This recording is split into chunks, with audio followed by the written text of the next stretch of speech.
Tutankhamun was dead, a teenage king, sealed away before his life had truly begun. No surviving son, no obvious heir, no stable future. And in the strange, dangerous quiet that followed, Egypt's most powerful men began moving closer to the throne. Not in open battle, not at first, but through ritual, through marriage, through memory, through the careful handling of a corpse, a crown, and a kingdom suddenly without a center. The question is not only why Tutankhamun died. The deeper question is who controlled Egypt after he was gone, and who disappeared so that another could rule. To understand that moment, we have to slow down. The gold mask is too bright. It pulls the eye away from the more fragile evidence around it. The widowed queen, the unborn children, the foreign prince who never arrived, and the old men waiting just beyond the funeral chamber. This is not a story about treasure. It is a story about succession, fear, and the political vacuum hidden beneath one of the most famous burials in human history. Before we venture further into the shadows, take a moment to subscribe, so you never miss a secret that history has tried to forget. And as we begin, leave a comment letting us know where in the world you are watching from tonight. It's a reminder of how far these forgotten echoes can reach. In the Valley of the Kings, Tutankhamun's tomb was closed with the young pharaoh inside. To later eyes, that tomb would seem miraculous because it survived. But to the people standing near it in the days after his death, survival was not the point. The urgent question was power. A throne could not remain empty. Egypt did not like uncertainty. Its entire vision of order depended on continuity. One king dying, another rising, the world remaining intact. But after Tutankhamun, that chain had weakened. The royal bloodline was nearly exhausted. The court had been damaged by the upheavals of Amarna. And somewhere behind the official rituals, men like I and Horemheb understood something cold and practical. Whoever shaped the funeral might also shape the future. Tutankhamun did not inherit a peaceful Egypt. He inherited a country that had recently been asked to forget itself. Before him came Akhenaten, the pharaoh whose reign had pushed Egypt into one of the strangest and most disruptive experiments in its long history. The old gods had not simply been neglected. Their temples lost status. Their priesthoods lost influence. The court moved toward a new religious vision centered on the Aten and the machinery of tradition, the rituals, offices, loyalties, and inherited habits that made Egypt feel eternal was forced into an unnatural shape. It is easy to describe this as a religious revolution, and that is partly true. But the more useful way to see it is as a wound in the state. Egypt was not just a land of beliefs. It was an administrative organism. Temples held wealth. Priests managed estates. Officials gained power through proximity to sacred institutions. The king's relationship with the gods was also the kingdom's relationship with order. When Akhenaten elevated one divine focus above the old religious system, he disturbed more than theology. He unsettled careers, families, local economies, and the delicate language by which power explained itself.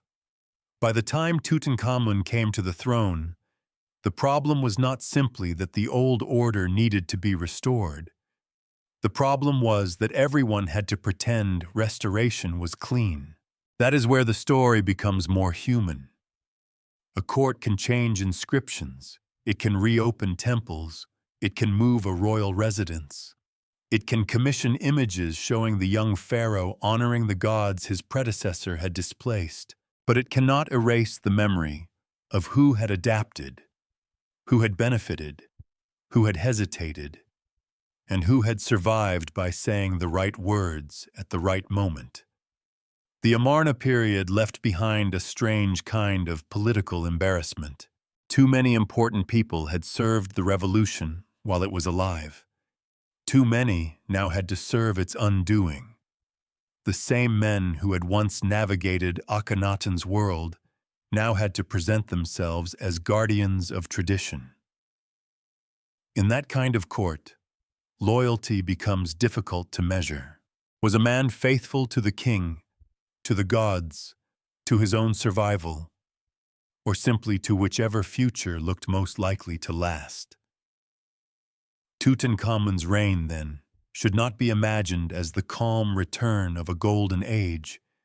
It was more like a careful repair job performed in public. The young king's very name tells part of the story.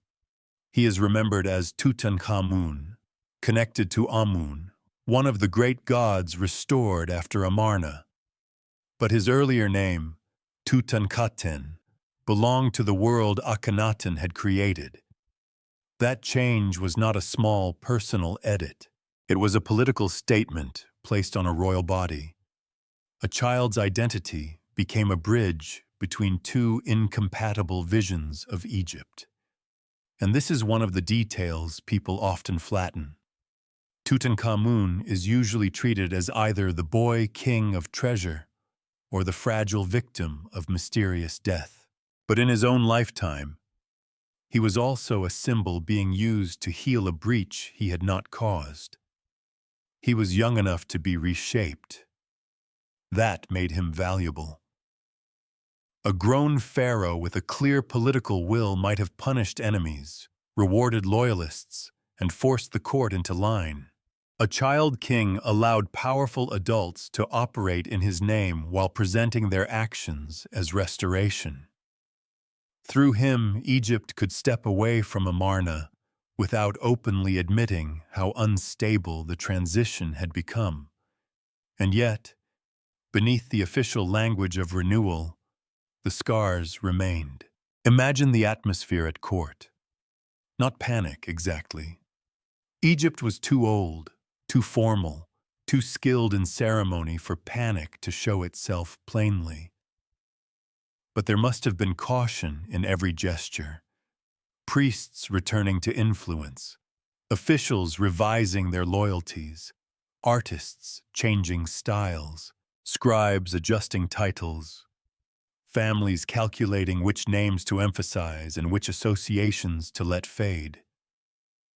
The old gods were coming back, but the past had not vanished. It had merely become dangerous. This matters because Tutankhamun's death did not strike a healthy dynasty. It struck a royal house already weakened by recent upheaval. His reign had been part of the solution, or at least the official performance of one.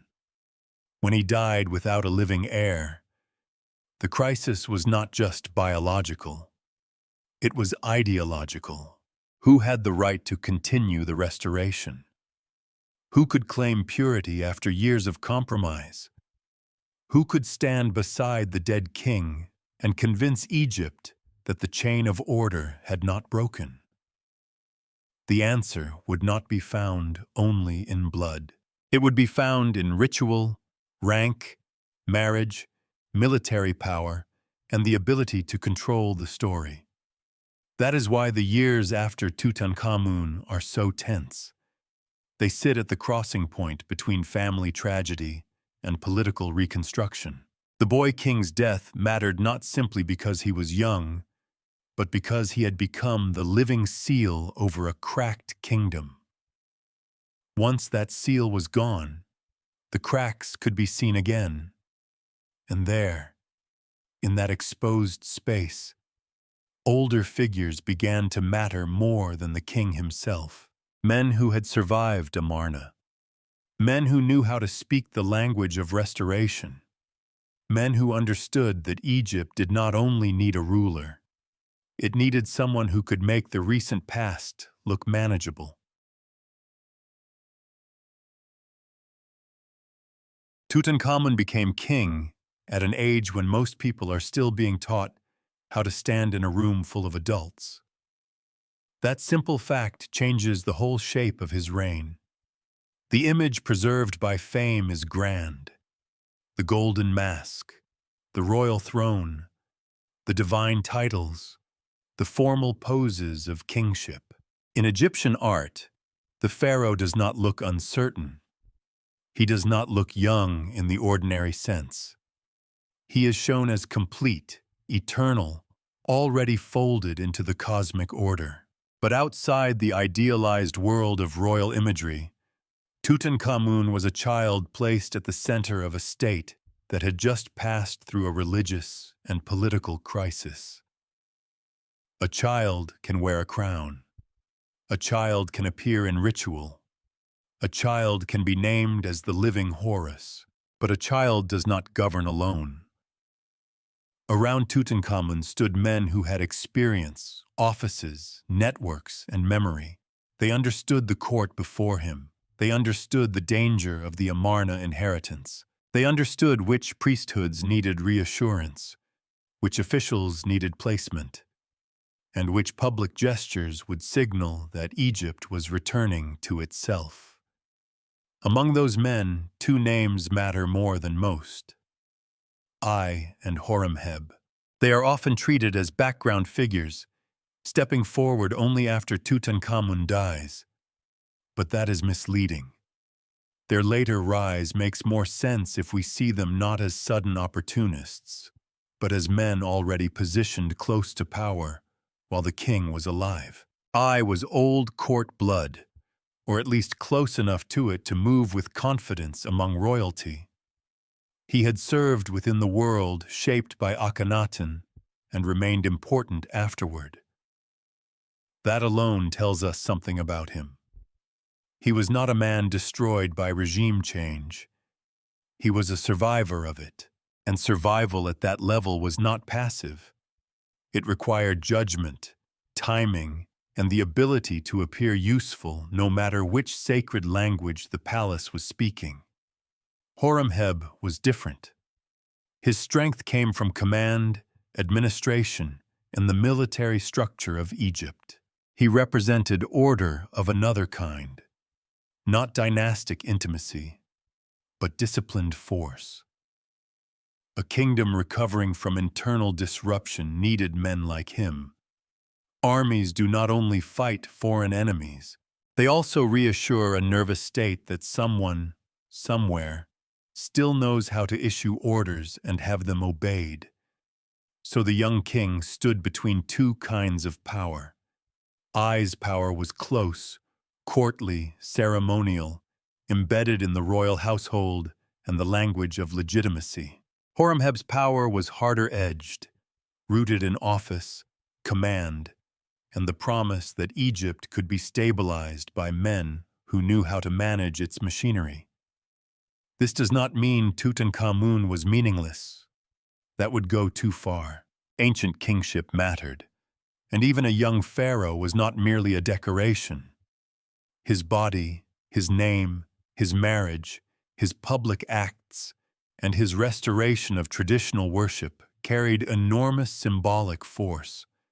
But symbolism can be directed.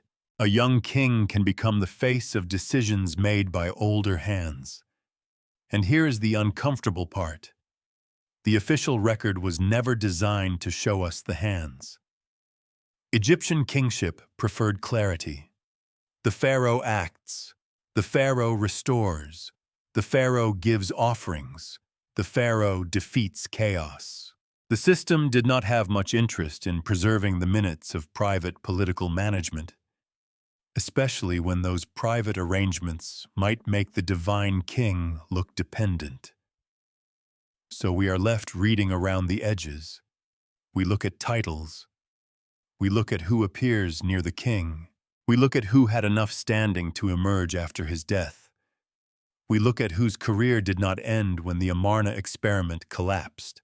We look at the strange fact that when Tutankhamun vanished from the scene, the throne did not pass smoothly to a son, brother, or obvious royal heir, but into the hands of men who had been waiting in the architecture of power.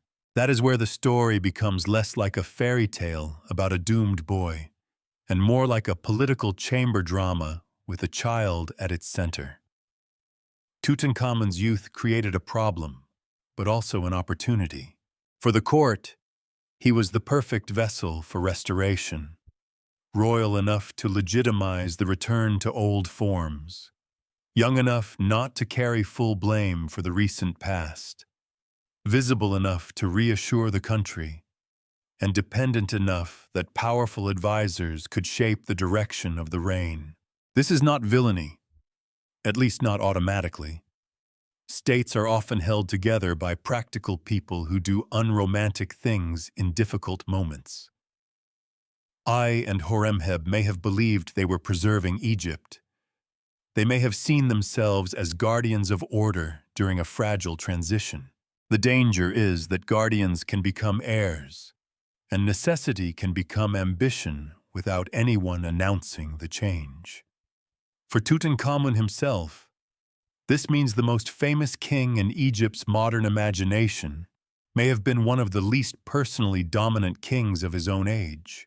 His fame comes from what survived after death, not from the scale of his rule in life. The tomb made him immortal to us. But in his palace, surrounded by older men with longer memories, he may have been less the author of events than the sacred center around which others arranged them. And perhaps that is why his death was so destabilizing. If a powerful adult king dies, the institutions around him may continue. If a child king dies after being used to repair a broken political order, the repair itself is suddenly exposed. The face of restoration is gone. The royal line has thinned. The men behind the throne can no longer remain entirely behind it. Someone has to step forward. But stepping forward is dangerous when legitimacy is uncertain. A crown taken too quickly can look like theft. A crown taken too slowly may be lost to a rival. And in Egypt, power needed more than force. It needed a story the country could accept.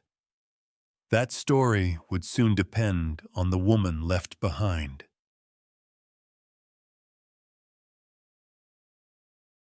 When Tutankhamun died, the most important person left in the palace may not have been the oldest official, the strongest general, or the priest with the finest ceremonial robes. It may have been his widow. Ankhesenamun stands in the record like a figure seen through a narrow doorway. We know enough to understand that she mattered. We do not know enough to follow her safely to the end. Her life is partly visible because of the men around her. Akhenaten, Tutankhamun, perhaps I. But if we look carefully, she was not merely attached to power. She carried it. Not the power of armies, not the power of decrees issued in her own name as ruler. Something more dangerous in a succession crisis. She carried royal legitimacy. Ankhesenamun was born into the Amarna royal family. She was connected by blood to the house that had shaken Egypt, and by marriage to the young king who helped restore the old order. That made her politically complicated. On one hand, her background tied her to a troubled period that later rulers would try to manage, soften, or erase. On the other, she was one of the last living links to the royal line that could make a new king look lawful rather than merely successful. This is where ancient monarchy becomes less romantic and more practical. A throne is never just a chair. It is a claim, and claims need support. They need bloodlines, rituals, marriages, divine approval, public acceptance, and enough force in the background to discourage disagreement. When the natural line of succession is strong, these things can seem effortless. A king dies, his son succeeds, and the story continues. But when there is no surviving son, every symbol becomes heavier. A widow can become a bridge. That is the role Ankhesenamun may have been forced to play. Her next marriage was not a private matter in the way we would understand it. It could determine who had the right to stand beside the royal bloodline, who could present himself as the continuation of the dynasty, and who could claim that Egypt had not fallen into a scramble for power. The tragedy is that we are tempted to read her only through grief, and grief must have been present. She had lost her husband, and the two daughters associated with Tutankhamun's tomb suggest a household already marked by failed hopes for succession. But a royal woman in this position could not remain only a mourner. The court would have looked at her and seen a problem to be solved. Who would marry her? Who would gain from that marriage? And perhaps most importantly, did she have any meaningful choice? The evidence does not allow us to enter her mind. That is important. We should resist the urge to turn her into a modern heroine with a fully written inner monologue, or into a helpless victim with no political awareness. Both versions may be satisfying, but both can become traps. What we can say is more restrained and more unsettling. Ankhesenamun's identity made her useful at exactly the moment when usefulness could become dangerous. Her royal bloodline was valuable because the succession was weak. Her widowhood mattered because the throne was open. Her body, her name, and her marriage prospects became part of Egypt's political machinery. This may sound cold. It was cold. Royal marriage in ancient courts often carried emotional lives we can barely recover, but it also carried state logic. A queen could authenticate a king. A daughter could seal a faction. A widow could transform an ambitious man into something that looked less like an intruder and more like an heir. That is why Ankhesenamun belongs at the center of the story, not at its edge.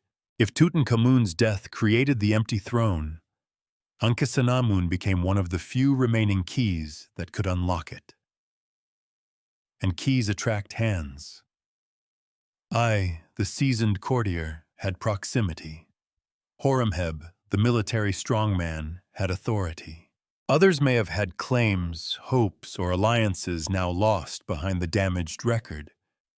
But Ankhesenamun possessed something they all needed in different ways: contact with the royal line at the exact point where that line seemed to be collapsing. There is a quiet irony here. Ancient Egyptian queens could be powerful, visible, and ritually significant. Yet later storytelling often leaves them waiting in the background while men make history. Ankhesenamun's case shows how misleading that can be. She may not have commanded armies or carved her own long victory inscriptions, but her next move, or the move made through her, could alter the fate of the dynasty. And because the record grows thin around her, every surviving hint feels charged. A name on an object, a possible marriage, a diplomatic crisis preserved from the enemy's side, a disappearance. These fragments do not give us a full biography.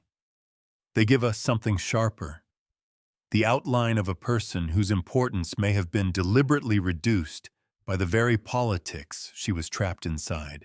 When we speak of the last royal key, we should not imagine a passive ornament passed from one man to another.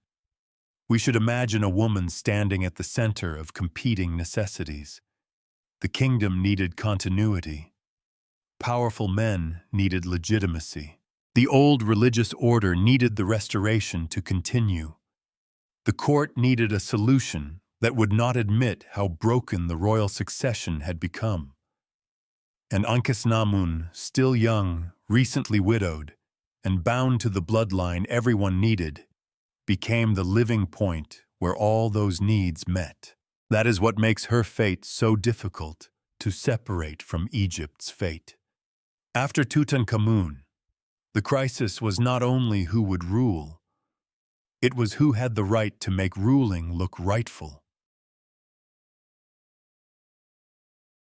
Inside Tutankhamun's tomb, among the objects prepared for a king's afterlife, there were two tiny coffins.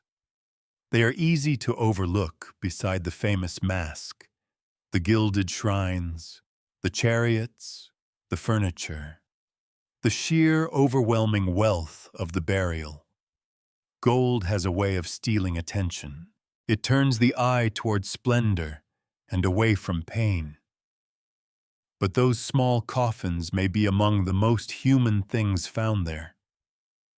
They held the remains of two daughters, stillborn or dead around birth, associated with Tutankhamun and Ankhesenamun.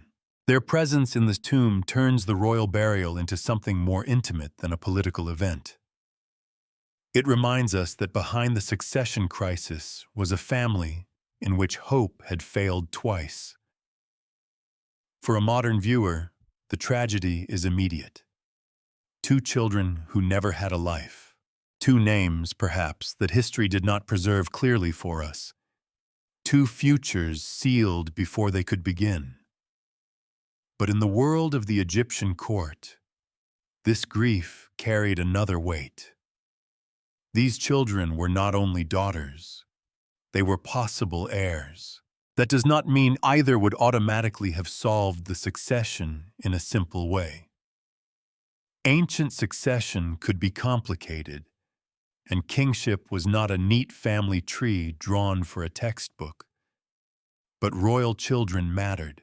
A surviving child of Tutankhamun and Ankhesenamun would have changed the political landscape. Even a daughter could have become a dynastic anchor, a living connection through whom a future ruler might claim legitimacy. Without them, the royal house thinned almost to breaking. This is one of the cruel patterns in history. A private loss becomes a public emergency. What begins in a birth chamber can end in a diplomatic crisis.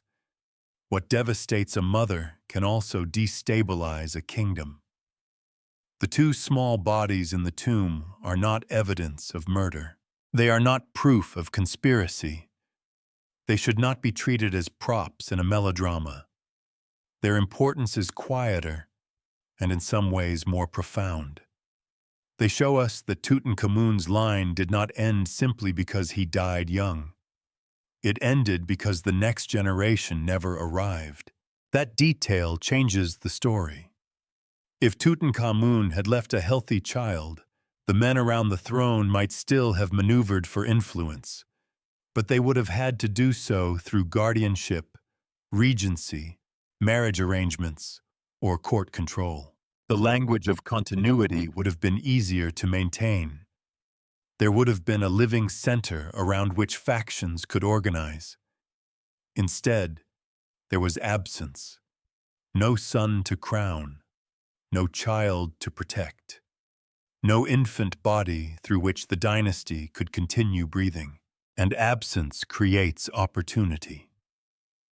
For a senior court figure close to the royal household, the lack of an heir opened a path that would otherwise have been far more difficult. For Horemheb, whose power rested in command and state authority, the failed succession may have confirmed that Egypt needed a different kind of ruler altogether. For Ankhesenamun, the loss was perhaps the most dangerous of all, because it left her exposed as the remaining royal link without the protection that a surviving child might have given her.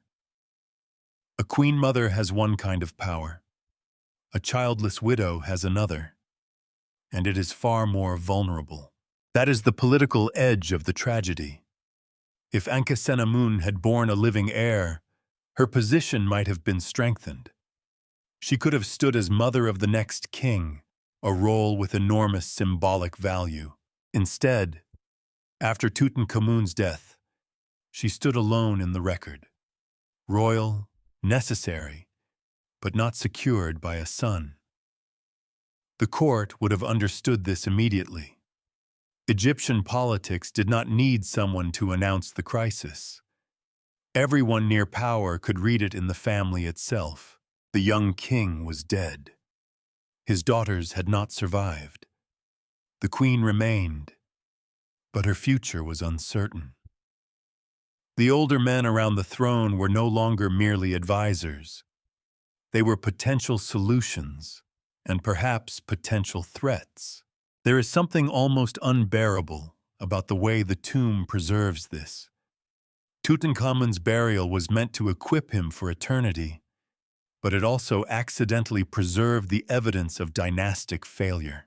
The little coffins sat within the same sealed world as the treasures of kingship, as though Egypt had buried not only a pharaoh, but the children who might have prevented the struggle after him. That is why they matter so much to this story. They are not a side note. They are the hinge. Without those lost children, the question after Tutankhamun became dangerously open. Who could inherit? Who could claim? Who could marry whom? Who could turn proximity into legitimacy before a rival did the same? The deaths of the two daughters did not cause every event that followed. History is rarely that clean. But they removed one of the few paths that might have made the transition less volatile. And in a court still recovering from Amarna, volatility was never just emotional. It was structural. The restoration needed a future. The royal family needed continuation. The priests, officials, soldiers, and courtiers needed to know whose name would be spoken in ritual, whose image would be carved, whose authority would hold the machinery together. Instead, Tutankhamun left behind a tomb filled with splendor, a widow surrounded by ambition, and two small coffins that made the silence after him impossible to ignore. The kingdom had lost its next breath. Somewhere beyond Egypt's borders, in the records of a rival empire, a queen's desperation was preserved. That is what makes the so-called Dakamunzu affair so strange. The story does not come to us from an Egyptian monument proudly explaining what happened. It comes through Hittite accounts, from the world of Egypt's great northern rival. And in those accounts, an Egyptian queen sends a message to the Hittite king after the death of her husband. She says, in effect, that her husband is dead. She has no son. She will not marry a servant. She asks the Hittite king to send one of his sons to become her husband. It is one of the most astonishing diplomatic moments of the late 18th dynasty. Not because it is romantic, because it is almost unthinkable. Egypt did not normally invite foreign princes to marry into the royal house and become king. Egypt saw itself as the center of order, not as a throne to be filled by an outsider. Royal women could be sent into diplomatic marriages from other courts, but an Egyptian queen asking a foreign king for a son was something far more explosive. If the account is even broadly accurate, then the situation inside Egypt must have been extremely dangerous. A queen does not write a letter like that because she is mildly dissatisfied with palace conversation. She writes it because the ordinary options have become unbearable. The phrase often remembered from this affair is her refusal to marry a servant. We have to be careful with that word. It may not mean a household servant in the literal domestic sense. It may have been a royal woman's way of describing a man beneath her dynastic rank, perhaps a powerful official who lacked true royal blood. The insult matters because it reveals the central tension. Someone near the throne may have been trying to claim her, and through her, claim Egypt. To the queen, that man was not acceptable. Or at least, That is how the Hittite version wants us to understand her position. This is where the evidence becomes both precious and treacherous. The Hittites had their own perspective. Their records were not neutral modern transcripts.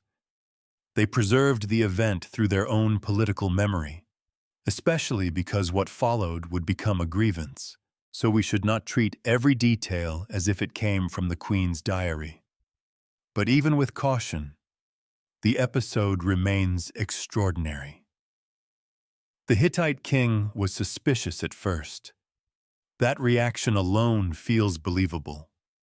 An Egyptian queen asking for a Hittite prince could have been a trap. It could have been a factional move. It could have been a desperate offer from someone who lacked the support to survive at home. In the world of ancient diplomacy, gifts could conceal threats, marriages could become invasions by another name, and a royal invitation could bring an army's shadow behind it. So the Hittite king investigated, and the queen insisted. That insistence is the heartbeat of the affair. She reportedly made clear that she had no son and did not want to marry one of her own subjects. Whether we hear her exact voice or a politically shaped version of it, the message carries fear. Not the fear of a person without status, but the fear of someone with too much status and not enough protection. A royal widow can be surrounded and still be isolated. Think of what this request would have meant if it became known inside Egypt. A foreign prince entering Egypt to marry the queen could overturn the plans of powerful men already positioned near the throne. It could block a courtier's claim. It could humiliate a military faction. It could place Hittite influence at the center of Egyptian kingship. Even if the prince came alone, his blood carried an empire with him. That is why this letter should not exist.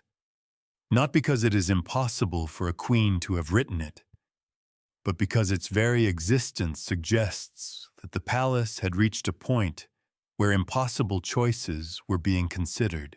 The ordinary story of ancient Egypt likes smooth succession. One king, then another, a formal line, a divine pattern. But this letter pulls back the curtain and shows something less orderly. A queen trying to use foreign diplomacy to escape a domestic solution she found intolerable. And if the queen was Ankhesenamun, the implications become sharper.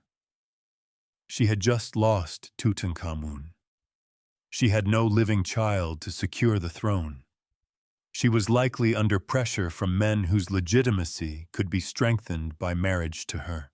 In that context, asking the Hittite king for a son was not merely a marriage proposal.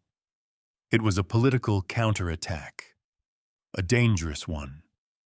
It said, "I would rather bring in a foreign prince than submit to the man being forced upon me." It said, "Royal blood matters more than local ambition." It said, "The throne of Egypt is open, and the people around me cannot be trusted with it." No wonder the affair ended badly. But before we rush toward that ending, we should sit for a moment with the letter itself. It is one of those rare historical fragments that feels almost too dramatic. And that is exactly why it must be handled with restraint. We do not know every motive. We do not know who helped send it. We do not know whether the queen acted independently, with a faction behind her, or under pressures we can barely reconstruct. What we can say is that the letter reveals a succession crisis severe enough to cross enemy lines. That is the detail that matters. The crisis after Tutankhamun was not confined to whispered court intrigue. It reached the diplomatic world. It drew in the Hittites. It turned the private question of a widow's remarriage into an international gamble, and once a foreign prince was invited into the future of Egypt, the struggle for the throne could no longer remain hidden inside palace walls. The empty throne had begun to speak beyond the Nile. The most dangerous thing about the Dakamunzu letter is not only what it says, it is who may have said it. The name itself is a problem.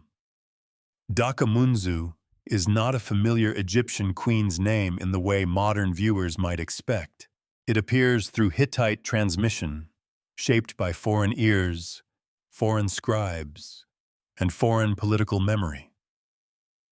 Many scholars understand it as a rendering connected to the Egyptian title for the king's wife, rather than a clear personal name. So from the beginning, the woman at the center of the affair is partly hidden behind translation. That hiddenness has kept the argument alive. Was the queen Ankhesenamun, widow of Tutankhamun? That is one of the strongest and most compelling possibilities, because the situation fits so closely. Tutankhamun died without a surviving heir. Ankhesenamun was a royal widow whose remarriage could decide the future of the throne. The timing, the lack of a son, and the fear of being forced to marry someone beneath royal status all seem to belong naturally to the crisis after Tutankhamun's death. If she was Dakamunzu, then the letter becomes almost painfully personal. It would mean Ankhesenamun, trapped between grief and political pressure, tried to break the logic of the Egyptian court by reaching beyond Egypt altogether. She would not simply be a silent widow passed from one ruler to another. She would be a player in the crisis, perhaps cornered, perhaps strategic, perhaps both. That version of the story has power because it gives Ankhesenamun agency. But power is not the same as certainty. Other identifications have been argued, and the matter remains disputed. Some have connected the affair to a different royal death and a different queen within the tangled aftermath of Amarna. The late 18th dynasty is not generous to anyone trying to build a clean timeline. Names change. Rulers overlap in unclear ways. Records are damaged, selective, and often written to serve later political needs. The very period we are investigating was later subjected to erasure, which means the evidence did not merely decay. Some of it may have been pushed out of official memory. So the question is not just, who was Dakamunzu? The question is what each answer does to the story. If Dakamunzu was Ankhesenamun, then the affair belongs directly to the succession crisis after Tutankhamun. It becomes evidence that the young king's death created such a severe vacuum that his widow considered marriage to a Hittite prince preferable to accepting an Egyptian power broker. In that reading, Eyes Later Rise looks more suspicious, or at least more politically charged. Horemheb's position becomes part of a wider struggle. The death of the Hittite prince becomes a flashpoint connected to the throne itself. But if Dakamunzu was another queen, then the letter still matters. But it shifts position. It becomes part of the broader instability of the Amarna age rather than a direct window into Ankhesenamun's final known crisis. It would still show how fragile royal succession had become. It would still reveal that a queen could see foreign marriage as a desperate solution. But it would not prove that Tutankhamun's widow made that appeal. This distinction matters because historical storytelling often wants the most elegant version. A young king dies. His widow writes to a foreign ruler. A prince is sent. The prince dies. An old courtier takes the throne. The widow vanishes. It is a dramatic chain, almost too neat, and history is not obligated to be neat. That is why caution makes the story stronger, not weaker. When we admit that Dakamunzu's identity remains uncertain, we do not drain the mystery of meaning. We sharpen it. We stop treating the past as a completed script and start seeing it as a damaged investigation, where one fragment can change the whole arrangement of motives. The Ankhesenamun identification remains compelling because it explains so much at once. Her situation after Tutankhamun's death fits the letter's central claims: a dead husband, no son, pressure to marry someone she considered beneath her. She also had the dynastic importance to make such a marriage politically explosive. A Hittite prince married to her would not just be a husband. He could become the answer to Egypt's empty throne. But the evidence does not let us close the case. And perhaps that uncertainty is fitting. Ankhesenamun herself disappears into the same fog. The queen, who may have written one of the boldest letters in ancient diplomacy, leaves no secure final testimony in her own voice. If she tried to resist being used as the royal key, the record preserves the outline of that resistance only through the archive of Egypt's rival. There is something almost cruel about that. Egypt, the land that carved kings into stone and wrapped names in eternity, did not clearly preserve the fate of the woman who may have tried to decide its future. Instead, we catch her through a foreign account, a distorted title, and a diplomatic scandal that later generations never fully explained. This is why the identity of Dakamunzu changes the meaning of the entire crisis. It determines whether we are looking at Ankhesenamun as a vanished widow caught after the fact, or as a central actor who made one of the most dangerous moves available to her. Neither version is simple. If she wrote the letter, she may have been brave, desperate, politically astute, or all three. If she did not, then her silence becomes even heavier, because the record gives another queen the cry of resistance while Ankhesenamun fades without one. Either way, the question remains lodged in the succession like a blade left under linen. A queen said no to the future being arranged around her. We are still trying to learn her name.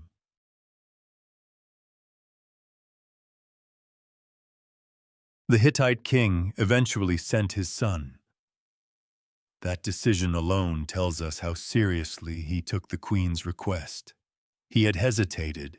He had suspected deception. A message from Egypt asking for a foreign prince was not the sort of thing a careful ruler accepted with a smile and a decorative wedding gift. It could have been a trap, a diplomatic humiliation, or an invitation into a crisis so unstable that anyone entering it might not survive. But in the end, a prince was chosen. His name was Zananza. He begins, in this story, almost like a figure from a political fable. The foreign son sent south to marry a widowed queen and perhaps become pharaoh of Egypt. It is a scenario so unusual that it still feels startling thousands of years later. A Hittite prince from a rival great power crossing toward the Nile to step into one of the most sacred offices in the ancient world. If he had reached Egypt, the history of the late 18th dynasty might have bent in a very different direction. But he never arrived. Zananza died on the way. That is the fact around which suspicion gathers. The Hittite side believed something had gone terribly wrong, and later memory treated the prince's death as a grievance against Egypt. But the exact cause of death remains uncertain. Murder is possible. It is not proven in the clean, satisfying way a modern investigation would want. We do not have a confession. We do not have a preserved Egyptian report explaining who ordered it. We do not have the prince's body telling us its story in a form we can read. We have an event, a motive-rich environment, and a silence from Egypt that does not comfort anyone. The temptation is to turn immediately to assassination. It fits the drama. It fits the stakes. It fits the anger of the Hittites. And politically, it makes sense that someone in Egypt would want Zananza stopped. Think of what his arrival would have meant. If the queen was indeed Ankhesenamun, and if Zananza came to marry her, then his presence could have blocked the ambitions of men already standing near the throne. Ai's path to kingship would have become far more complicated. Horemheb's expectations, if he had any claim or expectation at that moment, would have faced an extraordinary foreign intrusion.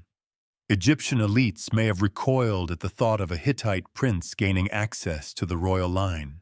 Priests, soldiers, courtiers, and officials could all have found different reasons to fear him. Zananza did not need to be personally powerful to be dangerous. His marriage would have made him dangerous. A foreign prince with the queen's hand could become the vessel for a new claim. Even if some Egyptians rejected him, the fact that he had been invited by a royal widow would give his presence a kind of legitimacy that could not easily be dismissed.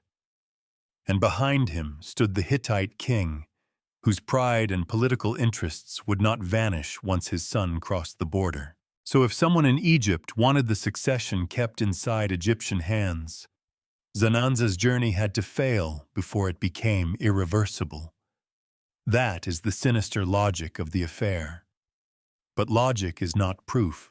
A prince traveling through the ancient Near East could die for many reasons: illness, accident, attack, betrayal, or violence connected to the political mission itself.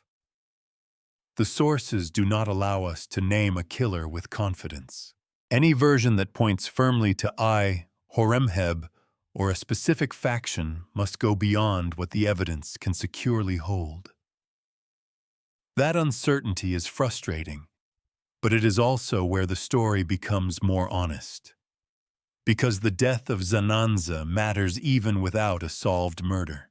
It reveals how high the stakes had become. A royal marriage proposal had crossed from Egypt to the Hittites. A prince had been dispatched. He died before reaching his destination. The result was not a quiet disappointment, but an international rupture. A wound in relations between two powers already capable of suspicion and war. In other words, Tutankhamun's empty throne had become large enough to swallow a foreign prince. Zananza himself remains oddly distant. He is remembered less as a person than as a possibility. We do not know his private thoughts when he was chosen. Did he see the mission as an honor, a danger, an absurd gamble? Did he imagine himself ruling beside an Egyptian queen, learning the rituals of a kingdom that would never fully trust him? Did he understand that every mile south carried him deeper into someone else's crisis? The record does not give him that intimacy. It gives him a role, and then removes him. That removal changed everything. The queen's foreign option collapsed. The Hittite king had reason to accuse. Egyptian factions, whoever they were, no longer had to face the immediate problem of a foreign bridegroom arriving to claim legitimacy. The road reopened for a domestic solution, and the domestic solution, when it came, would not be gentle in its implications. This is the point where the succession story turns from desperate diplomacy to controlled ritual. The wild possibility. Hittite prince becomes a dead end. The court closes ranks. Egypt returns to its own symbols, its own ceremonies, its own way of making power look inevitable after the danger has already passed. That is often how political crises resolve themselves in official memory. Not by explaining the mess, but by covering it with order. Zananza's death left no monument in Egypt celebrating the truth. No inscription says, "Here is why the foreign prince failed." No royal statement admits how close the throne may have come to an unprecedented marriage. Instead, the evidence survives mostly from the side that lost a son, and that imbalance matters. When a story is preserved by the injured party, we must read carefully. The Hittite account has its own emotional and political reasons to emphasize Egyptian wrongdoing. But when Egypt says little or nothing, silence becomes part of the evidence too. Not proof of guilt, but proof that the episode did not fit the version of history Egypt preferred to carve. Zananza never became king. He may never have seen the Nile. He may have died before the queen who requested him could know whether her gamble had succeeded or failed. But his death marks a boundary. Before him, the crisis still contained a shocking alternative: a foreign son, a new marriage, a break in the expected order. After him, the future narrowed. The throne would be claimed from within, and the first man to make that claim was not the general with the army behind him, but the old courtier who stepped forward at the funeral. After Zananza dies, the story returns to Egypt. Not to an announcement of guilt, not to a clean explanation, not to the queen's own account of what she intended. It returns to ritual. This is important because ritual was one of Egypt's most powerful political languages.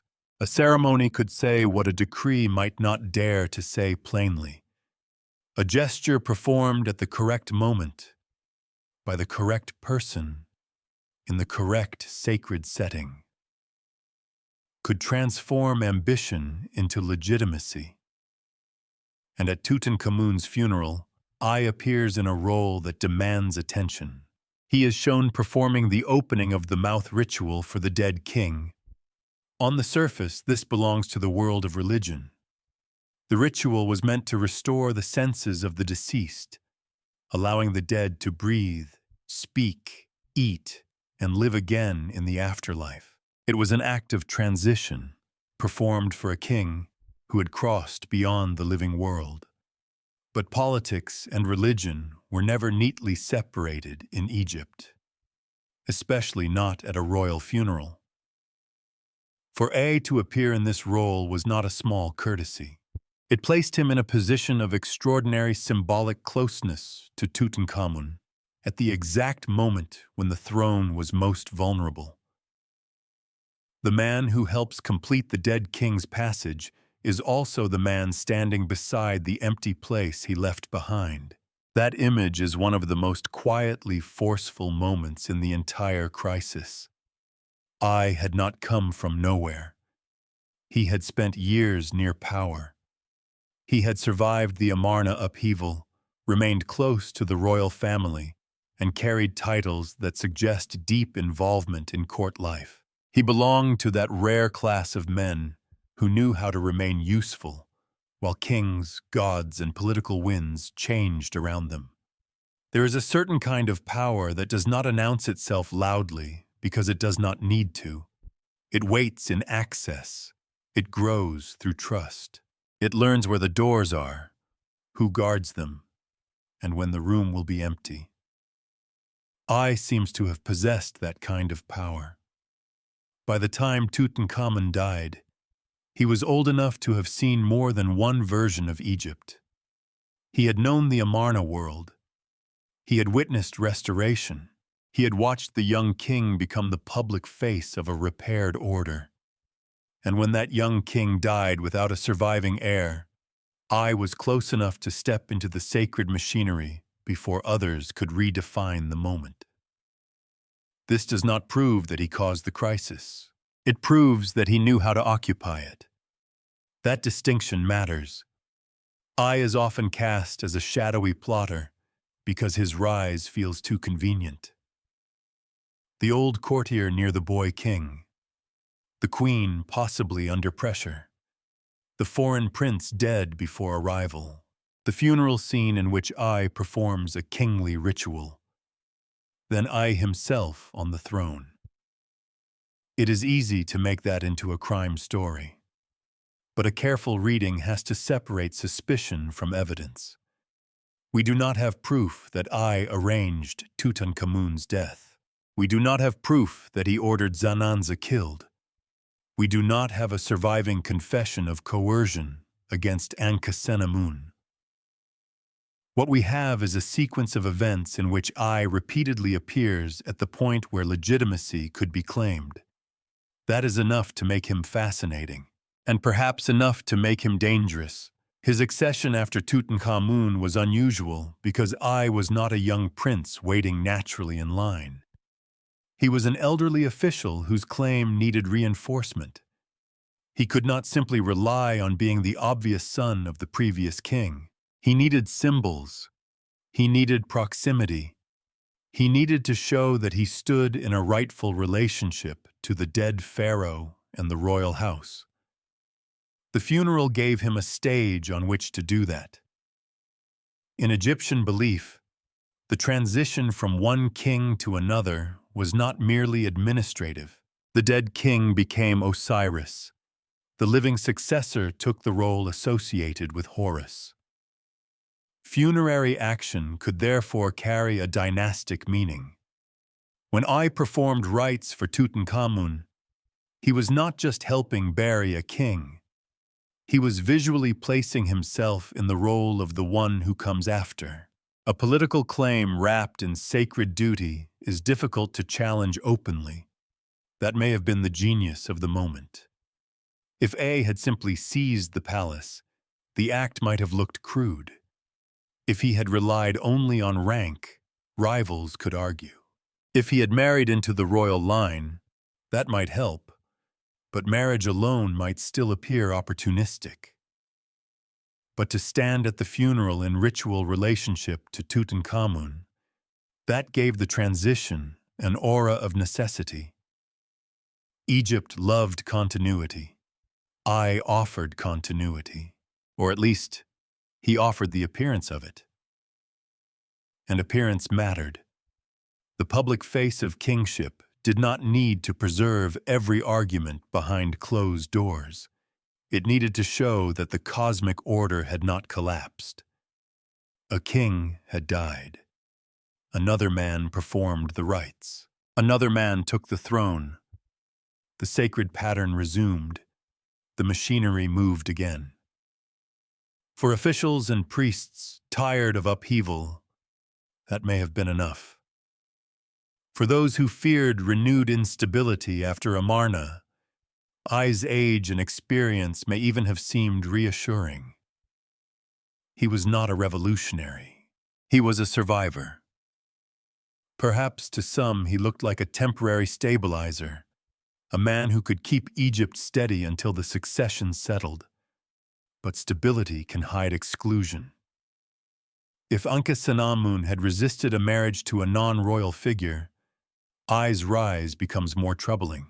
If Zananza had been sent because she saw no acceptable Egyptian option, I's later position feels like the closing of a trap.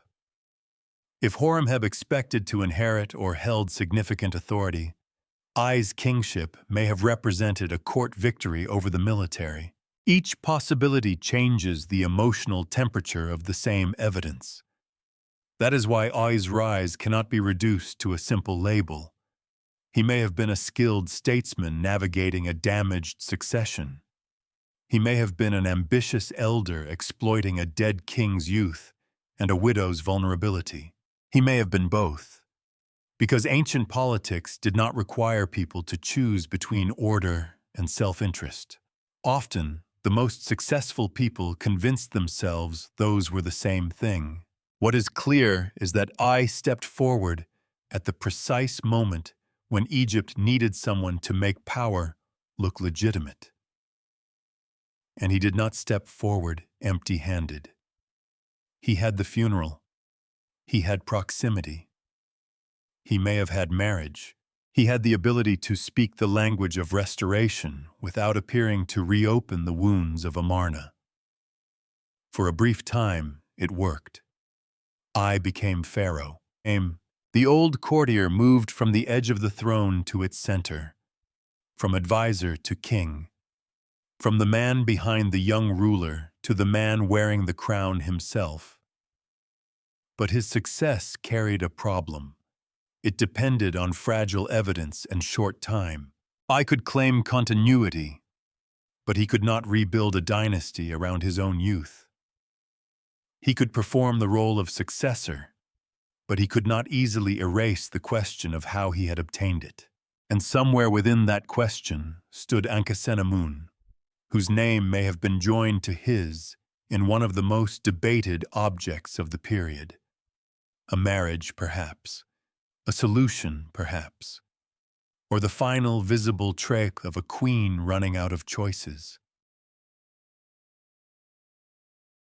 There is an object that seems to pull Ankhesenamun back from disappearance for one brief, troubling moment. A ring. Or more precisely, a piece of evidence often described as a ring or bezel bearing the names of I and Ankhesenamun together. It is small, almost unbearably small when compared with the scale of the crisis it may represent. No battlefield, no royal decree carved deep into a temple wall, no full narrative inscription explaining what happened after Tutankhamun died. Just two names joined on an object that may point to a marriage. That is the kind of evidence historians both need and distrust. Because if Ankhesenamun married I, the political meaning is enormous. I would not merely be an experienced courtier who stepped into power after a young king's death. He would have attached himself to the surviving royal woman whose blood and status could help legitimize his claim. The widow of Tutankhamun would become the bridge between the dead king and the old man who followed him. But the evidence is limited, and the interpretation remains debated. A name pairing on an object can suggest a marriage, but it does not give us the ceremony, the circumstances, the emotions, or the pressure behind it. It does not tell us whether Ankhesenamun agreed freely, reluctantly accepted, was cornered by necessity, or was used as part of a political arrangement made by others. The ring opens the door. It does not light the room. Still, even that narrow opening matters. Imagine the situation. Tutankhamun is dead. The daughters who might have extended the royal line have not survived. A queen, perhaps Ankhesenamun, may have tried to bring in a Hittite prince rather than marry someone she considered beneath her rank. That prince dies before reaching Egypt. Almost immediately, the domestic solution takes shape. I, already positioned near the throne and visible in the funerary ritual, becomes king. In that sequence, a marriage to Ankhesenamun would not be an intimate footnote. It would be a political instrument. It would give A what he most needed: contact with the bloodline. This is where the story becomes uncomfortable, because a royal marriage can look orderly from a distance while being deeply coercive up close. The official logic might have been clean.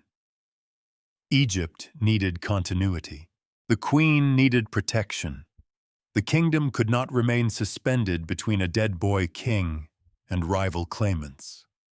I, as senior figure, could present himself as the stabilizing choice. That is the argument power always prefers. It speaks in the language of necessity. But necessity has a way of benefiting the person strong enough to define it. For Ankhesenamun, the marriage, if it happened, may have been alliance, survival, coercion, or all of these at once. Ancient political life did not always separate categories in the way we want it to. A person might consent to what they cannot safely refuse. A marriage might be both a protective arrangement and a defeat. A queen might preserve her life and lose her future in the same decision. We should be careful not to overstate what we know. There is no secure surviving speech from Ankhesenamun saying she resisted I. There is no confirmed account of guards dragging her into a marriage. There is no final diary in which she explains what she believed she was doing. But the larger context gives the possible marriage a hard edge. I was not a young royal prince. He was an elderly courtier whose claim needed support. Ankhesenamun was not just any widow. She was the last visible royal key after Tutankhamun's death. Their names together, if correctly understood as evidence of marriage, suggest that the succession was solved not by natural inheritance, but by the strategic joining of a politically necessary woman to a politically ambitious man. And then she fades. That may be the most disturbing part. A marriage that should have made Ankhesenamun more visible instead seems to precede her disappearance from the clear record. She does not emerge as a powerful queen beside I in a long, well-documented reign. She does not leave us a secure final monument explaining her place in the new order. Her presence narrows to traces, possibilities, disputed objects, and absence. If A married her to legitimize his rule, he did not preserve her memory with equal care. That imbalance is telling, though not conclusive. It reminds us that political usefulness and historical visibility are not the same thing. A queen could be essential to a transition and still be discarded by the record once her symbolic work was done. There is another way to read the object, too. Perhaps the ring reflects an intended marriage, not a fully realized one. Perhaps it had a ceremonial function we do not completely understand. Perhaps the interpretation has been made heavier by our desire to connect the Dakamunzu affair, Zananza's death, I's accession, and Ankhesenamun's disappearance into one coherent chain. That caution matters. The evidence from this period is fragmentary enough that a single object can become overburdened. We can make it carry more story than it was built to hold. But we should not make the opposite mistake either. Small evidence is not weak simply because it is small. In a period where later rulers damaged memory, where names were removed, where uncomfortable successions were smoothed over, a tiny surviving object can be a rare crack in the official surface. It may preserve precisely the kind of awkward truth a grand monument would avoid. The ring, then, is not proof of every dark suspicion. It is a warning. It warns us that the transition after Tutankhamun may have depended on a woman whose fate was not worth preserving once the throne had been secured. It warns us that legitimacy could be manufactured through marriage as much as inherited through birth. It warns us that the quietest artifacts sometimes sit closest to the loudest political acts. And it asks us to look again at I, not only as the old courtier who performed sacred rites, not only as the man who became pharaoh after a crisis, but as someone who may have understood exactly how to turn the last royal woman of the line into the final seal on his authority. A name joined to a name, a kingdom made to look continuous, a queen reduced to evidence small enough to fit in the hand. Horemheb is the kind of figure who changes the air around a succession crisis. I belong to the court. He moved through kinship, ritual, proximity, and the careful symbols of legitimacy. Horemheb belonged to something broader and harder to ignore. The machinery of the state. He was a commander, an administrator, a man whose authority was tied to order in its most practical form. If A's power was close to the royal chamber, Horemheb's power stood with the army. That contrast matters because Egypt after Tutankhamun did not need only a name on a throne, it needed control. The country had passed through the disruptions of Amarna. The restoration was still young. The royal bloodline had thinned. And the death of the boy king had exposed how fragile the whole arrangement had become. In such a world, A general was never just a soldier. He could become the answer to a question the palace did not want to ask aloud. What happens when sacred kingship runs out of heirs? Horemheb's later career suggests that he was not a marginal observer. He had risen high before becoming king, and traditions around his status point to a man who may have been regarded as a major figure in government, perhaps even an intended successor in some form. The exact details are not always secure, and we should be cautious with any claim that makes the path too tidy. But his importance is not really in doubt.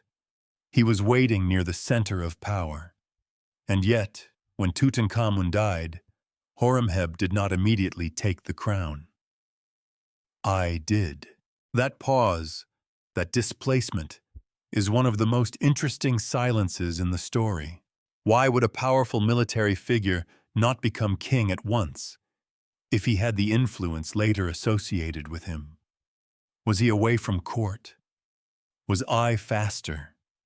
Did ritual proximity matter more than military command in the immediate aftermath? Did factions around the royal widow, the priesthoods, or the palace prefer an older courtier as a safer temporary ruler? Or did Horemheb lack the one thing I could plausibly obtain through Ankhesenamun? Dynastic contact. The evidence does not allow a single confident answer, but the tension is real. Horemheb's position reminds us that succession is not simply about who is strongest. It is about who can make strength look legitimate.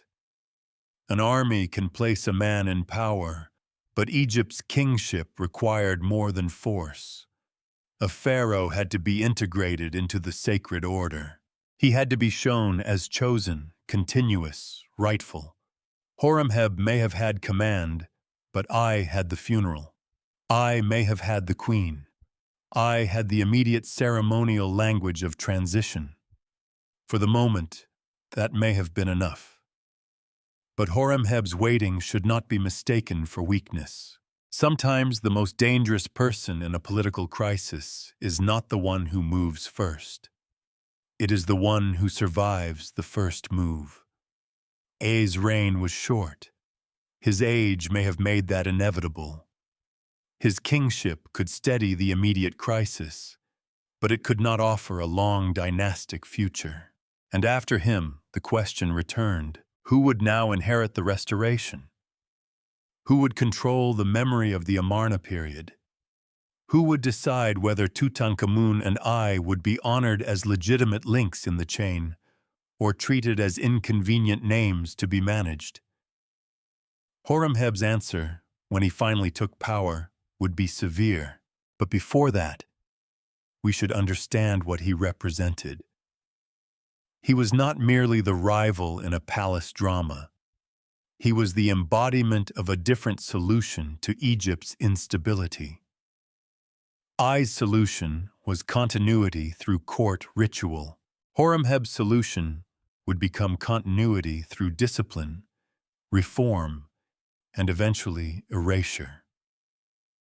Where I seems to have attached himself to the collapsing royal line, Horemheb would later present himself as the restorer who could step beyond that damaged line and reorder the state. That is a profound shift. It suggests that by the end of A's reign, the old dynastic symbols were no longer enough. The royal family that had passed through Akhenaten, Tutankhamun, Ankhesenamun, and I had become too compromised, too fragile, too haunted by the recent past. Horemheb could claim that Egypt needed not just another successor, but a correction. And corrections can be ruthless. The quiet rivalry between A and Horemheb may not have looked like open war. We should not imagine scenes for which we have no evidence. No dramatic confrontation in a torch-lit hall. No general slamming his fist before the priests. No queen listening behind a curtain. The real struggle may have been colder than that. Titles, access, timing, funerary roles. Marriage possibilities. Control of inscriptions. The slow positioning of one faction against another until the weaker claim expired with the man who held it. That is often how power moves when it wants to avoid looking like chaos. Horemheb waited through Ai's moment. But waiting can be a strategy forced by circumstance, and it can also be a form of patience sharpened into policy. By not taking the throne immediately after Tutankhamun, he avoided whatever resistance might have surrounded a military seizure during the most delicate phase of mourning. By emerging after Ai, he could present himself not as the man who interrupted the funeral settlement, but as the man who ended the uncertainty that followed it. There is a political intelligence in that sequence, whether planned from the beginning or adapted along the way. Horemheb's eventual rise also casts Ai's reign in a different light. Ai becomes not the end of the crisis, but an interval inside it. A brief court solution between the death of the boy king and the accession of the military restorer. His kingship may have closed the immediate vacuum, but it did not settle the deeper question of legitimacy. Because legitimacy is not secure until later rulers agree to remember it. And Horemheb, once he had the power to remember or forget, would not be generous. For now, though, he remains just outside the throne's center. A commander with immense authority. A possible successor delayed. A man whose patience would outlast the old courtier who stepped ahead of him. Ai had moved first. Horemheb would decide what that move meant. After Ai takes the throne, Ankhesenamun begins to disappear. Not in a scene. Not in a confirmed execution. Not in a dramatic final inscription where she curses the men who used her name and blood. She disappears in the colder way many ancient women disappear. The record stops carrying her forward. That absence is one of the hardest parts of the story to handle responsibly. It is tempting to fill it. A vanished queen invites invention. The mind wants a locked chamber, a secret burial, a murder arranged in the palace, a final letter hidden from the priests, but the evidence does not give us that. And if we care about the real Ankhesenamun, we should not replace her uncertainty with a fiction just because fiction has better lighting. What we have is more unsettling because it is less complete. After the crisis surrounding Tutankhamun's death, after the possible Hittite appeal, after the death of Zananza, after Ai's sudden rise, Ankhesenamun no longer stands clearly in the story. There is no securely identified tomb that lets us say, here she was buried. No final, undisputed monument that tells us how long she lived under Ai. No clear account from Egypt explaining whether she remained queen, was set aside, died young, entered some protected religious role, or became politically inconvenient.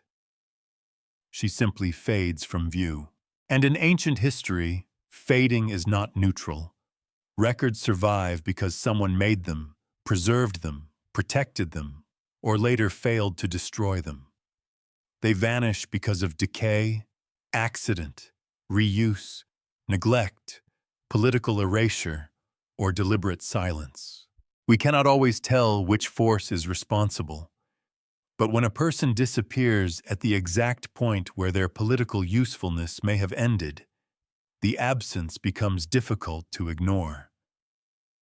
Ankhesenamun had mattered because she was connected to the royal line. She mattered as Tutankhamun's widow. She mattered as the possible author of the most dangerous marriage request of the age. She mattered, perhaps, as the woman whose union with Ai could make his kingship appear more legitimate. But once Ai had the crown, what role did she have left? That is the cruel question. If she had married him, She might have served as a dynastic seal. Her name beside his could say what his bloodline could not. Yet after that seal was pressed into place, the document of power no longer needed to display the hand that held it. A queen can be essential during transition and inconvenient afterward, especially if her existence reminds everyone that the king's claim depended on her. This does not prove she was harmed. It does suggest why her continued prominence may not have served the new order. Ai's reign was short, and perhaps there was simply not enough time for Ankhesenamun to leave a large public record beside him. Perhaps she died of natural causes. Perhaps she was buried in a tomb not yet identified, or one later disturbed beyond recognition. Perhaps the evidence once existed and was lost in the long accidents of 3,000 years. Those possibilities must remain open. But the silence still has shape. It follows a period in which royal women were not decorative background figures. Ankhesenamun had inherited the political charge of the Amarna bloodline. Her marriage to Tutankhamun helped bind the restoration tone to the previous royal house. Her potential remarriage could determine the legitimacy of the next ruler. Her body was, in political terms, a contested border between past and future. And then, once men had settled the visible throne, her story thins. There is a pattern here that reaches beyond one queen. Ancient courts often preserved women when they were useful to male legitimacy, as daughters, wives, mothers, divine partners, or symbolic carriers of blood. But when their independent significance became awkward, the record could narrow around them. Not always from malice, sometimes from habit. Sometimes because official history prefers clean succession lines and does not linger over the people who complicated them. Ankhesenamun complicated everything. She connected Akhenaten's damaged legacy to Tutankhamun's restoration. She embodied the failure of the next generation through the daughters who did not live. She may have resisted marriage to a powerful non-royal Egyptian by appealing to a foreign king. She may have been joined to Ai in a marriage that solved his problem more than hers. If later rulers wanted the end of this dynasty to look orderly, Ankhesenamun was not a convenient person to remember. Her disappearance, therefore, works almost like a negative image. We learn by what is missing. No triumphant role as Queen Mother, no securely traceable widowhood, no long partnership with Ai, no clear transition into Horemheb's reign.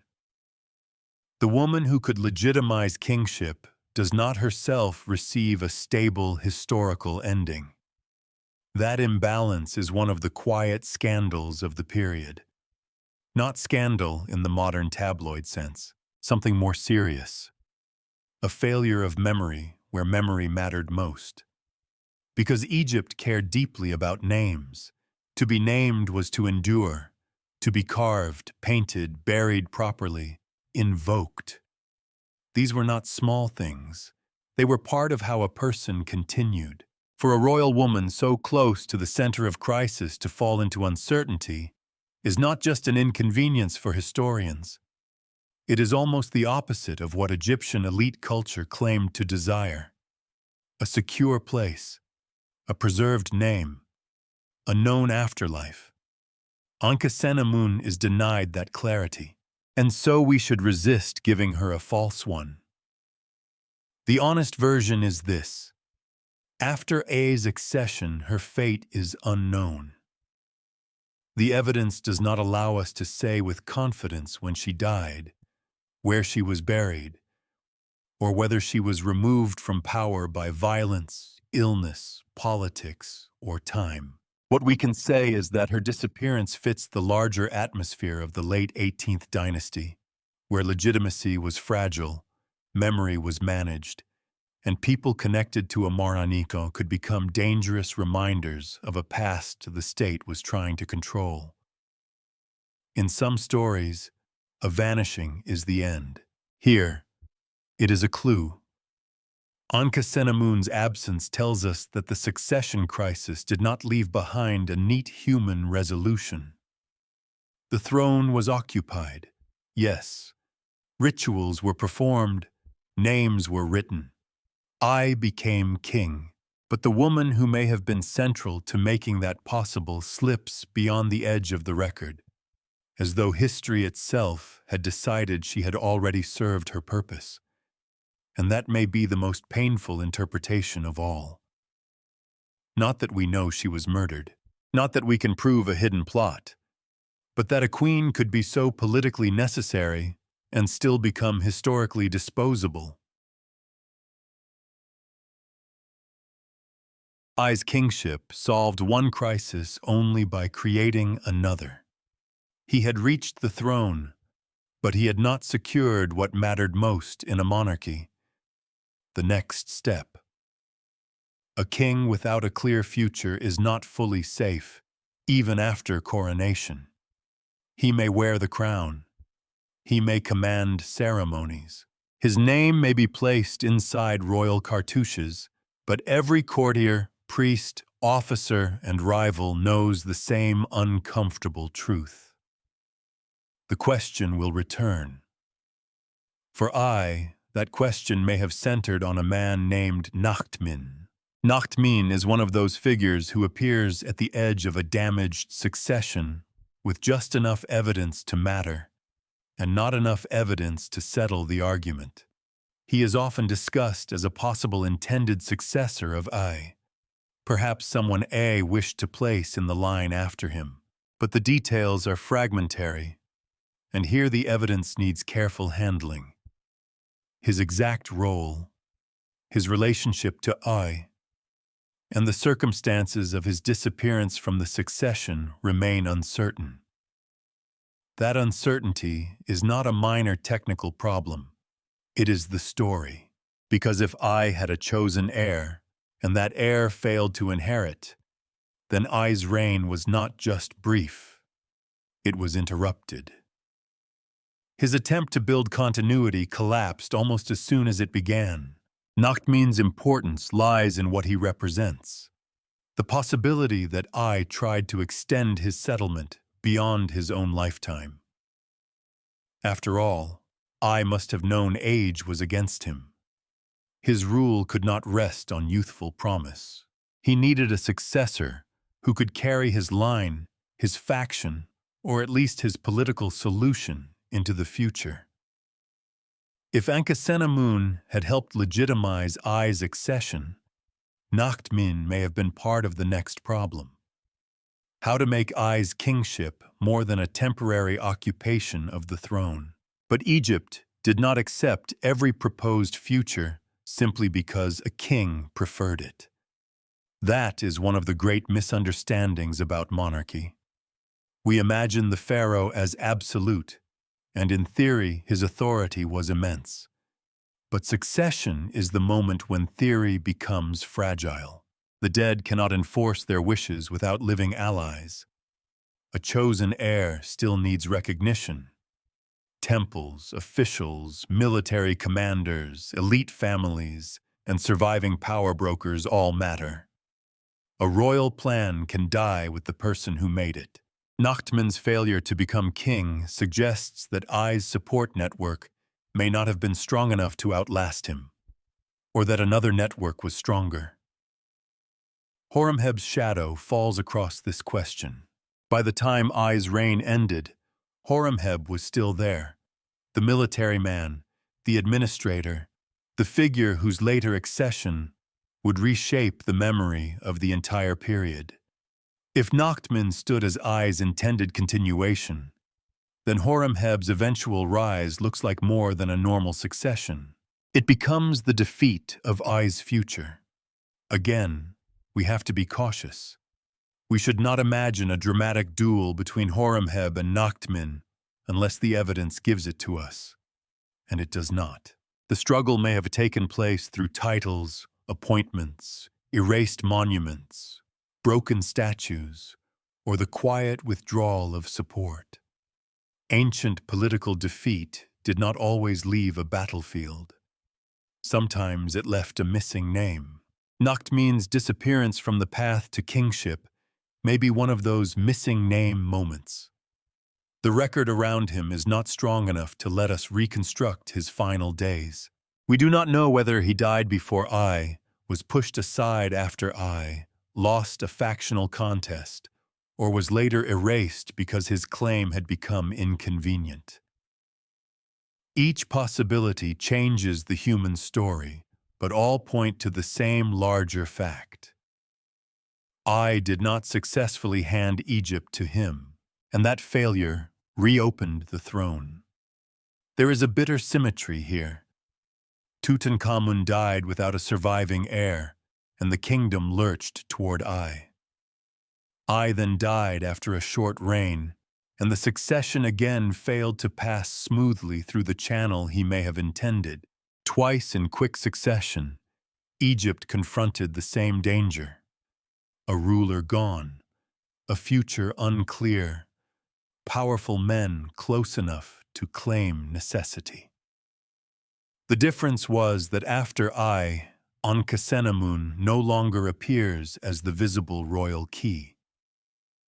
The dynastic thread had frayed even further. The court could no longer rely on the young widow of Tutankhamun to give legitimacy to another transition. If A's arrangement had depended on her, that source of authority had either vanished, been exhausted, or become politically unusable. So the field changed. The question was no longer how to preserve Tutankhamun's line. It was how to move beyond it. That movement favored Horemheb. A general can present himself as the end of confusion when royal blood has failed to produce stability. He can say, without necessarily saying it openly, that Egypt has suffered enough from fragile heirs, compromised memory, and palace improvisation. He can offer discipline where genealogy has become dangerous. He can claim restoration not through dissent, but through competence. For Nakhtem, if he hoped to inherit, that was a difficult argument to defeat. He may have represented continuity with I, but I himself was not secure enough in memory to guarantee the legitimacy of anyone after him. A successor needs the predecessor to be worth succeeding. If A's reign looked like a stopgap, then Nakhtem's claim could look like an extension of a temporary fix. Horemheb, by contrast, could offer a new frame. Not the continuation of I's brief settlement, but the correction of the entire troubled sequence. That is why Nakhtem's failed inheritance matters, even if we cannot tell his full biography.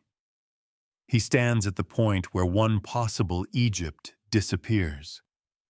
An Egypt in which I's line, faction, or chosen successor continues. An Egypt in which the old courtier's solution becomes a dynasty. An Egypt in which the transition after Tutankhamun is remembered as legitimate enough to build upon. That Egypt did not happen. Instead, Nakhtem becomes another fragment in the debris of the late 18th dynasty, important enough to be discussed, uncertain enough to remain unresolved, and unsuccessful enough that history remembers him mainly through the future he did not receive. There is a quiet cruelty in being known that way.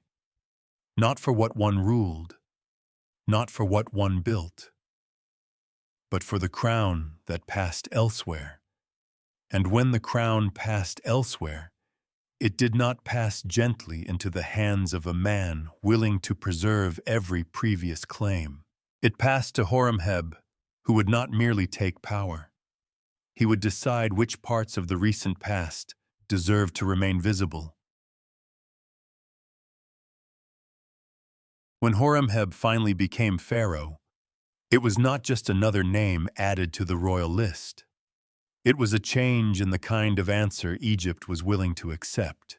After Tutankhamun, the throne had been patched with symbols, funeral rites, possible marriage, court proximity, and the careful use of what remained of the royal bloodline. I's reign had tried to make the transition look continuous. It had said, in effect, that Egypt could move from the boy king to the old courtier without admitting how desperate the situation had become. Horemheb's accession suggested something different. It suggested that the time for delicate patchwork had ended. Here was a man whose claim did not rest on being the child of Tutankhamun, or the young continuation of the royal family, or the widower of a queen whose blood could smooth the problem. His authority came from service, rank, command, and the promise of restored order. He was the general who had waited while the court tried its solution.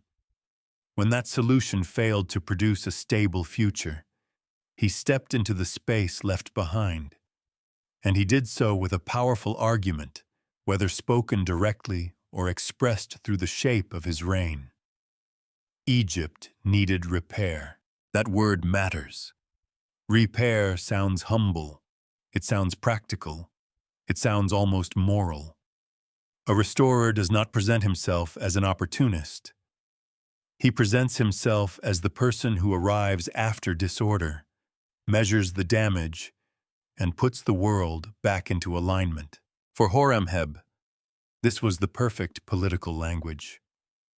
The Amarna period had unsettled Egypt's religious and administrative life. Tutankhamun had been too young, and then too dead, to fully embody long-term recovery. I had been too old and too briefly enthroned to offer permanence. Horemheb could offer permanence, or at least, he could offer discipline. In that sense, his rise was the victory of military order over dynastic uncertainty. Not necessarily military rule in the crude sense of soldiers simply replacing priests and courtiers, but a form of kingship built on the idea that authority must be made firm again. Egypt had seen what happened when royal ideology twisted too far in one direction under Akhenaten, then tried to recover through a child king, then passed through the hands of an elderly insider. Horemheb could stand apart from that sequence and claim to be the correction, but correction always has a cost. To correct a story, one must decide which parts were mistakes. That is where Horemheb becomes more than a successor. He becomes an editor of history. His reign can be understood as restoration, but it was not gentle restoration. It was restoration with a blade hidden inside the chisel. The recent past had to be managed. The memory of Amarna had to be contained. The legitimacy of rulers associated with that troubled chain had to be reconsidered, reduced, or absorbed into a cleaner official narrative. And Horemheb had every reason to prefer a cleaner narrative. Think of the problem he inherited.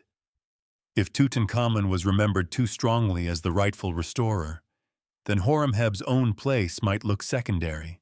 If I was remembered as a legitimate king, then Horemheb's accession after him might appear to continue I's line, or worse, to have displaced whatever heir I intended.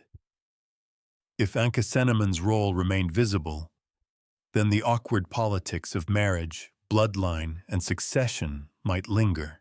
If Zenanza's affair were openly remembered, Egypt's royal crisis would look not orderly, but almost humiliatingly vulnerable to foreign intervention.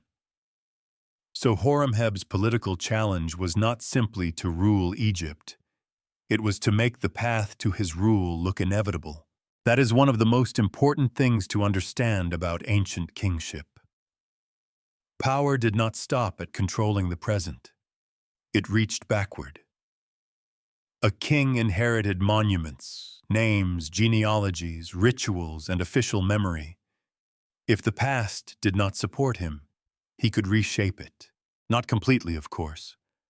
History is stubborn. Fragments survive.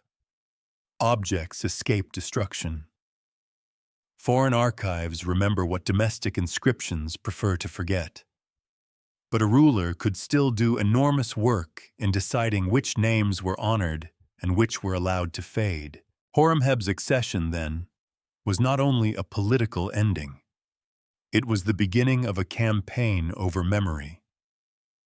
In human terms, one can imagine the relief some Egyptians may have felt after years of religious upheaval, short reigns, vanished heirs, and uncertain legitimacy.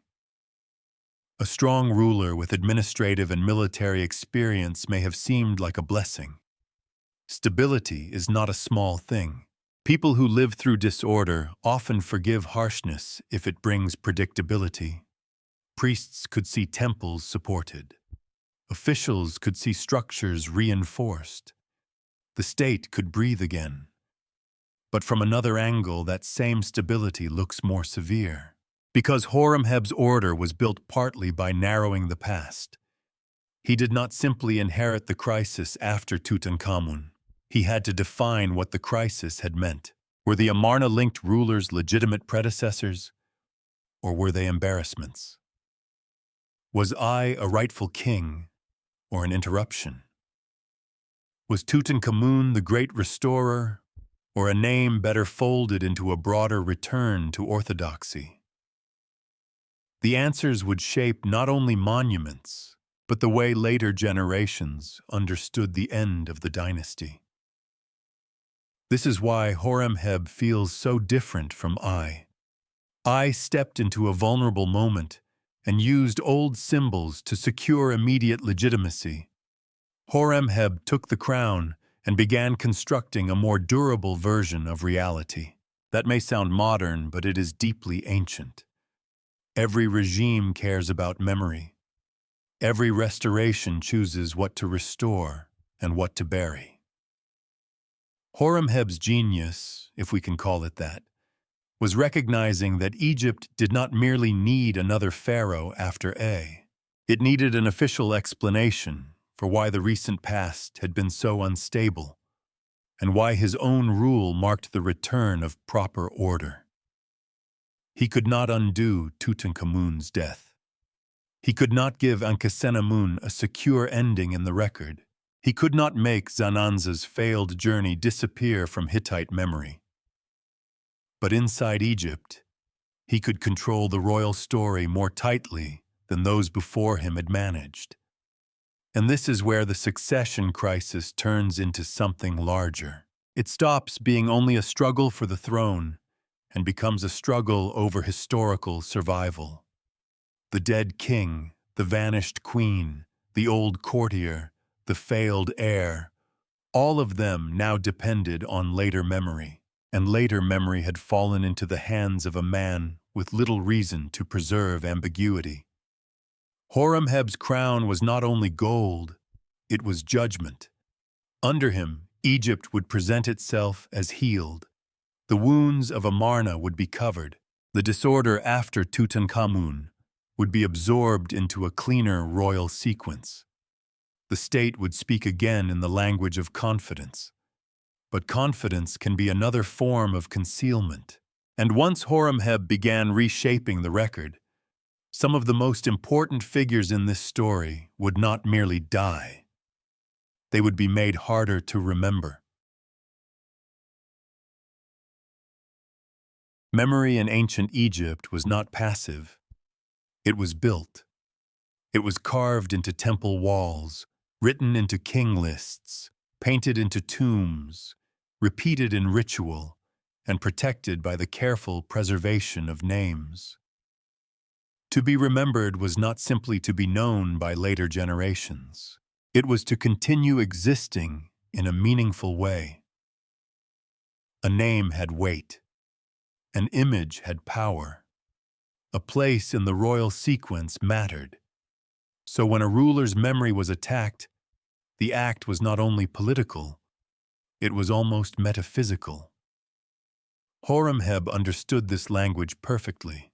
His reign did not just restore temples, stabilize administration, and reassert order after decades of upheaval.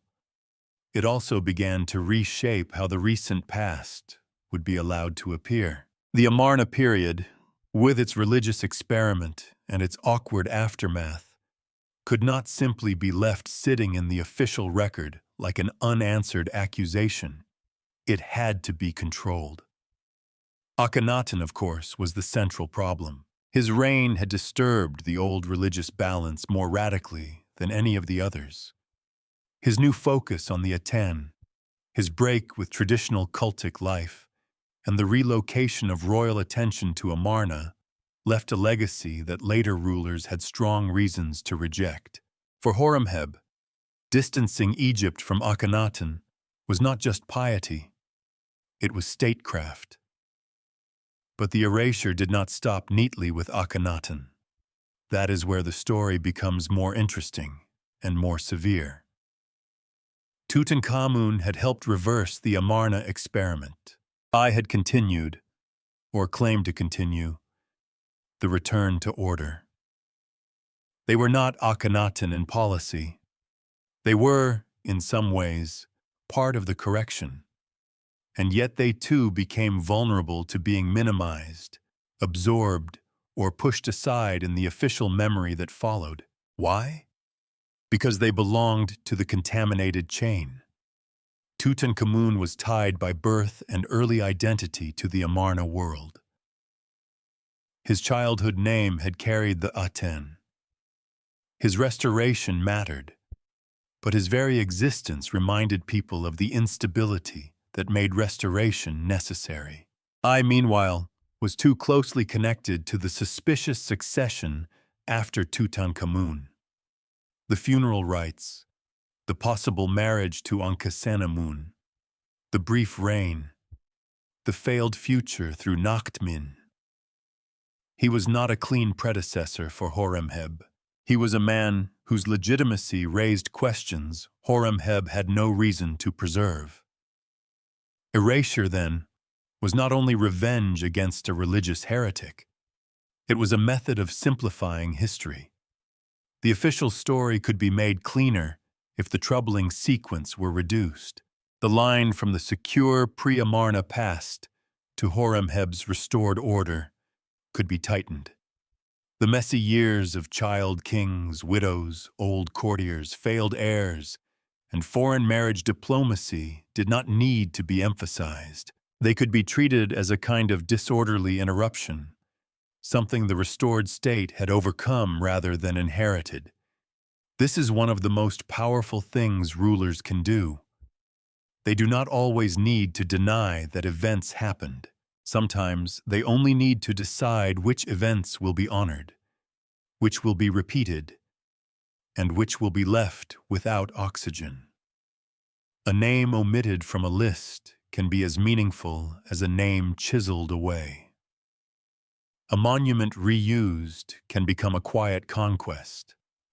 A predecessor ignored can be turned into a gap. For Tutankhamun, this is one of history's stranger reversals. Today, he is the most famous pharaoh in the world to many people. His mask has become almost a global symbol of ancient Egypt. But in the generations after his death, his memory was not treated with the importance modern fame would suggest. His tomb survived in part because it was not grandly visible in the way later robbers expected. His afterlife in modern imagination grew from accidental preservation, not from ancient celebration. In his own political aftermath, Tutankhamun was less a golden icon than an inconvenient link. That should make us pause. The modern world often mistakes survival for importance. We see what remains and assume it must have been central. But ancient survival is uneven. Some of the most powerful people vanished from the record because their memory was deliberately damaged. Some lesser objects endured because they were hidden, reused, buried, or forgotten. Tutankhamun's fame is not proof that he dominated his age. It is proof that history sometimes preserves the wrong things for the right reasons, or the right things for accidental reasons. Horemheb's treatment of the recent past helped create that distortion. By reshaping memory, he altered the way later Egypt understood the end of the 18th dynasty. Akhenaten became the dangerous rupture. Tutankhamun, and others connected to the aftermath could be reduced or bypassed. Horemheb could present himself as the legitimate restorer, the one who brought the country back from confusion, not merely the man who benefited after a series of succession failures. And here, the erasure becomes personal, because behind the royal names were human lives. Akhenaten, whatever one thinks of his reign, had been a king with a court, family, and vision. Tutankhamun had been a child made into a symbol of repair. Ankhesenamun had been a daughter, wife, widow, and perhaps a desperate political actor. I had been an old survivor who reached the throne for a brief moment and then lost the future. Nachtmin may have stood near inheritance, only to fail. Even Horemheb himself, in trying to control the past, revealed how unstable his own legitimacy may have felt. Erasure turns all of them into a cleaner sequence than they deserve. That is the danger of official memory. It often removes the very contradictions that make history understandable. A neat king list can hide panic. A restored temple can hide compromise. A damaged name can hide not irrelevance, but fear. The campaign against Amarna and its associated rulers was therefore not simply an act of forgetting. It was an act of interpretation. Horemheb's Egypt was saying, in effect, this period was wrong, this chain was compromised, and order truly resumes here. That message was powerful because it answered a deep need. After years of religious upheaval and uncertain succession, many people may have wanted exactly that. A line drawn under the chaos. No more ambiguous widows. No more dead heirs. No more foreign princes approaching the throne. No more rulers whose legitimacy had to be explained too carefully. A strong state often offers relief by reducing complexity. But complexity is where the truth usually lives. The erasure of the Amarna kings did not destroy the past completely. It scattered it. It left fragments in tombs, foreign archives, reused stones, damaged inscriptions, and objects too small or too hidden to be fully controlled. It made the historians work harder, but not impossible. And in a strange way, the attempt to erase made the period more haunting. A history that has been carefully smoothed invites suspicion. A name that has been removed leaves a scar shaped exactly like the thing someone wanted gone. That is why the end of Tutankhamun's dynasty still feels unresolved.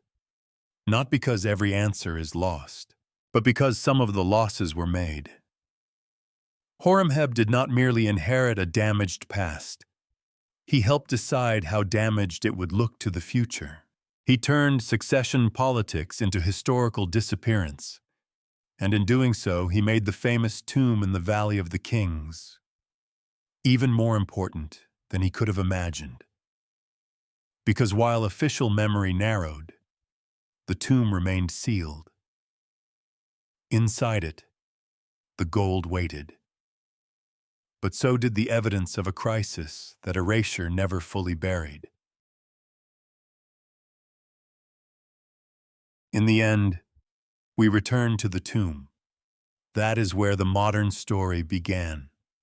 With sealed doors, crowded chambers, gilded surfaces, and the astonishing survival of a young king's burial. For many people, Tutankhamun's tomb feels like a miracle of treasure. But the longer we look, the less it feels like a treasure house, and the more it feels like a political crime scene where the evidence has been rearranged by time. Not a crime scene in the simple sense. We cannot honestly say that every death was murder, every disappearance was planned, or every silence was a cover-up. The evidence does not allow that kind of certainty. But something had gone wrong. A teenage king died without a surviving heir. His two daughters never lived to inherit the future.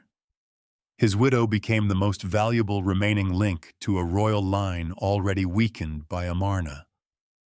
A queen, perhaps Ankhesenamun, may have written to the Hittites with a request so dangerous it almost breaks the expected rules of Egyptian kingship.